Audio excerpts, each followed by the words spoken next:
Hello and welcome back to another episode of Effective JaRu, the series where we will read, we will not read that, we will read effective Java and see how that ports over or translates to Rust. And for a moment I thought I will leave out this complex example, which is an example for a type that has no mutable methods.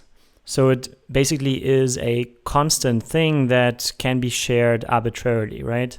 We know that we can have any amount of readers as long as nobody is able to change the resource that is shared and being read by others. So this is one way of enforcing this, right? We will never change our own state. And I thought I tried to implement this in Rust just to see how that would look like. And we do it equivalently, so it is as good and as bad as just a naive implementation. It's mentioned in Java as well, in the book as well, and we will just try to make it as naive, but in Rust, obviously. So what do we have? We have doubles here, so it's F64, the real part and the imaginary part, and then we have plenty of stuff to implement. First, we could look down here. We have equality and we have hashing enabled. And in our case, this means we can do partial equality and hash. So partial equality works here, but not full equality, because full equality cannot be done with floating point types, right? We could try it, but that would absolutely fail. Let's go into item 15 just to build from time to time. A test we don't have anyway. Building is also not fine right now. No!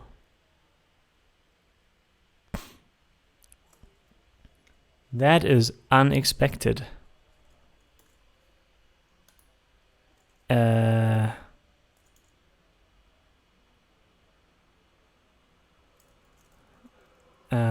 Wait, so if this would be U32, would it work then? Or did I... Oh my god. So why is hash not implemented for F64? That's the first time I see this. Why would that be? Come on. So usually the auto implementation just hashes each value and this works then. But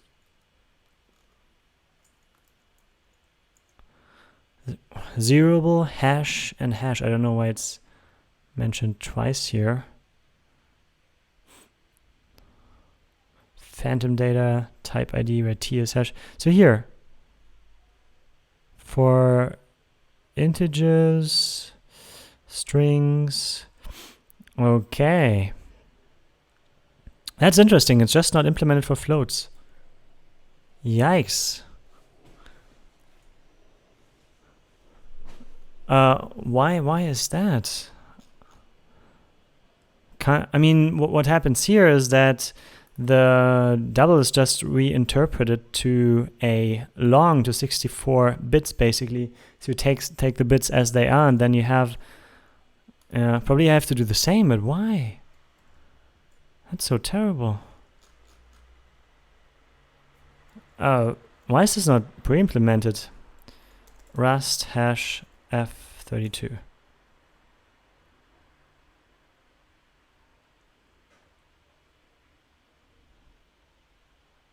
Well, maybe float.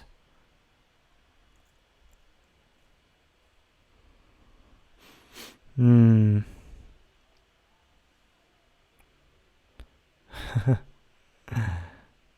the TFA mentions how hard it is to use hash. I'm pretty sure that that's because Rust is aiming for actually making the hash work correctly. Yeah, so that's interesting. Probably hash isn't the best thing to do on not a number stuff, huh?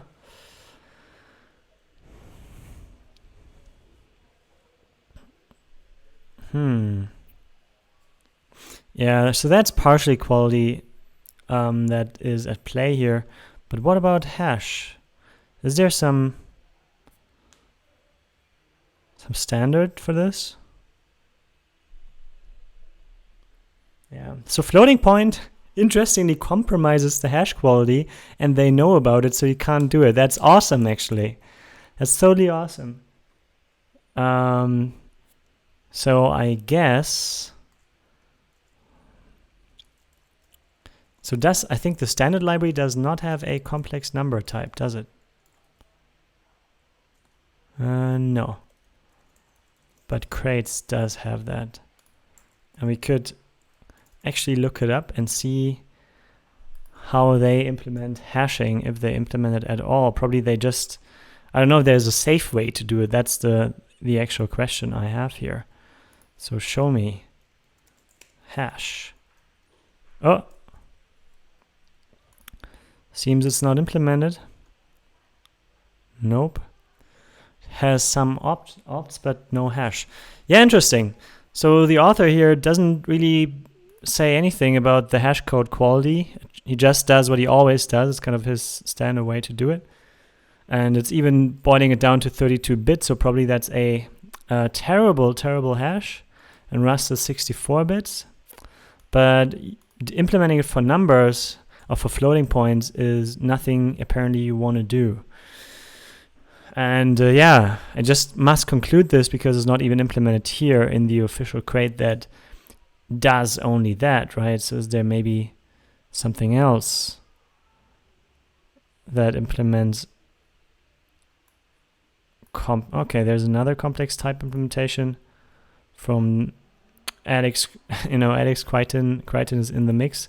So maybe there is something in here. Probably not. Oh, look. Complex number in Cartesian form. Why does that work? Tell me.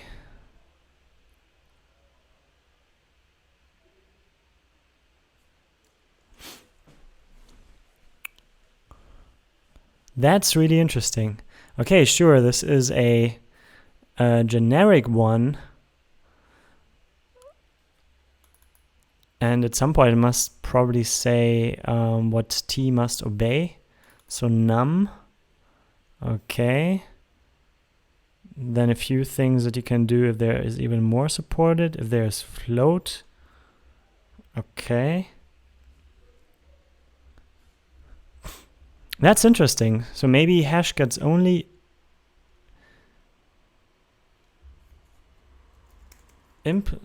test hash. So here. See, it apparently only gets implemented automatically if you don't actually put a floating point in there. Oh, look. Complex 64. Yeah, well. Okay, I will just leave out the hashing then if that is so much of a problem.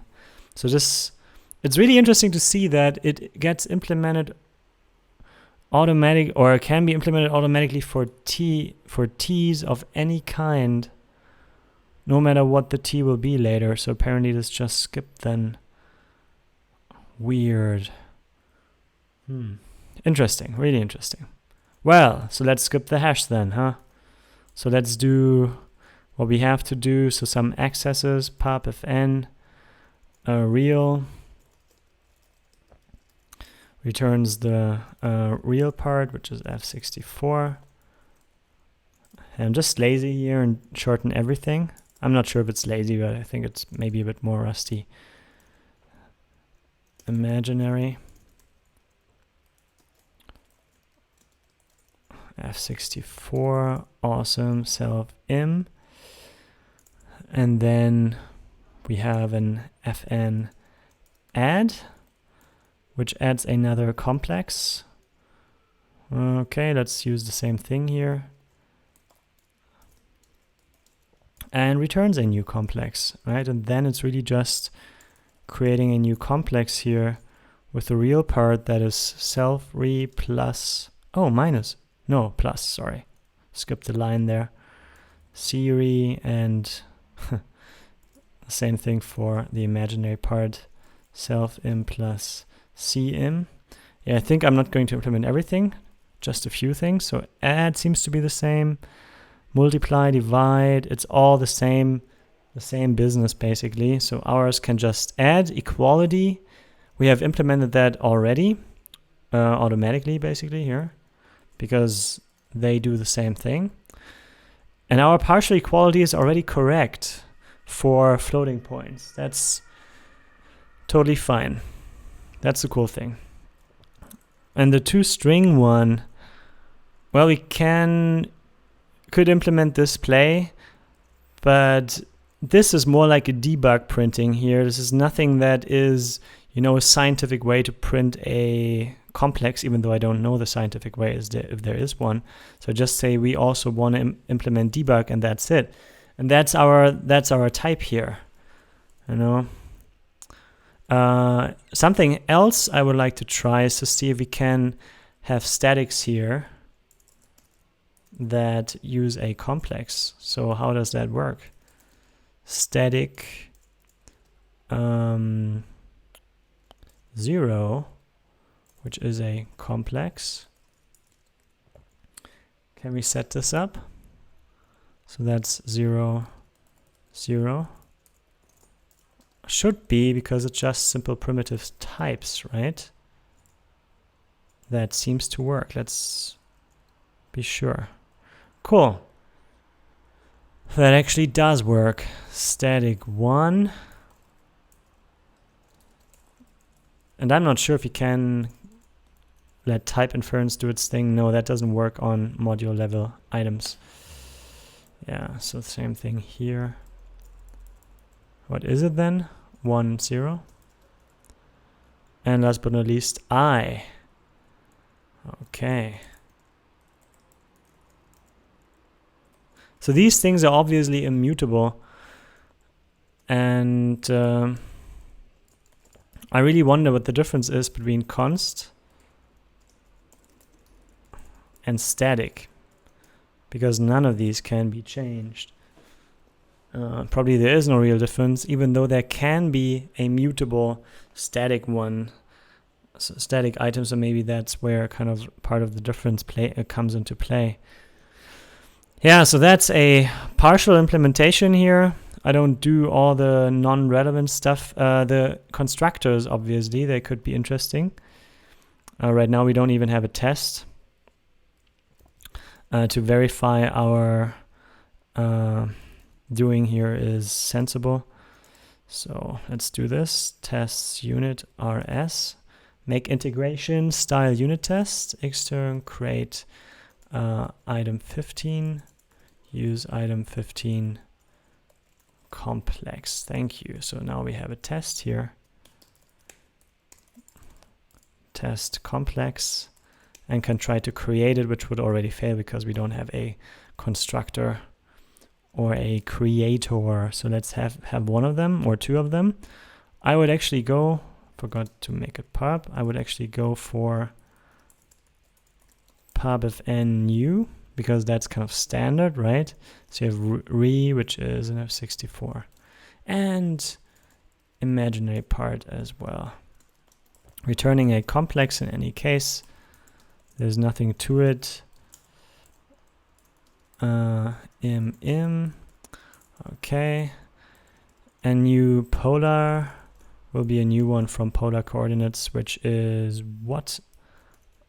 R, maybe a radius, huh? But I'm not sure.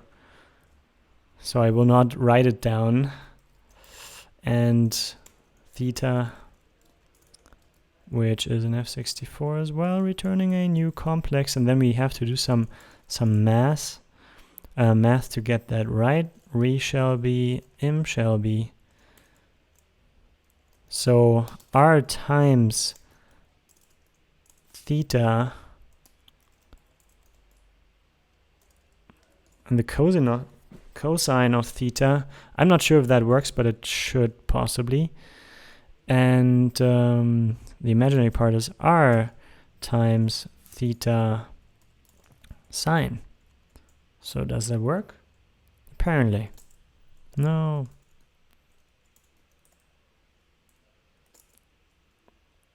Cool, that does work.